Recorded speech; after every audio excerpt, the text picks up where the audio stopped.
ఇది మన సామర్థ్యం, ఇది మన ఇంజనీర్ల గొప్పతనం అని చెప్తున్నారు మోడీ గారు.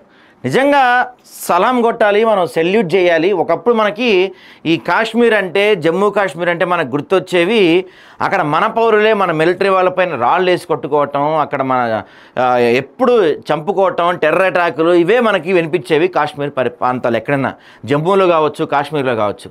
కానీ ఆర్టికల్ 371 రద్దు చేసిన తర్వాత ప్రధాని మోడీ దాన్ని చాలా సీరియస్గా తీసుకొని అక్కడ డెవలప్మెంట్ మొదలుపెట్టిన తర్వాత ఒక అండర్గ్రౌండ్ టన్నెల్ కావచ్చు, ఇప్పుడు నిర్మించిన ఈ బ్రిడ్జ్ ఏదైతే ఉందో అది కాశ్మీర్ శకాన్ని మార్చేయబోతుంది. ఖచ్చితంగా కాశ్మీర్ యొక్క రూపురేఖల్ని మార్చబోతుంది ఈ బ్రిడ్జ్. ఎంత అద్భుతమైన బ్రిడ్జో తెలుసా అది. జమ్మూ కాశ్మీర్ అభివృద్ధికి ఆటంకం రానియను, ప్రధాని మోడీ చీనాబ్ నదిపై ఎత్తైన వంతెన ప్రారంభం. వంతెనను ప్రారంభించిన అనంతరం జాతీయ జెండాతో ప్రధాని మోడీ.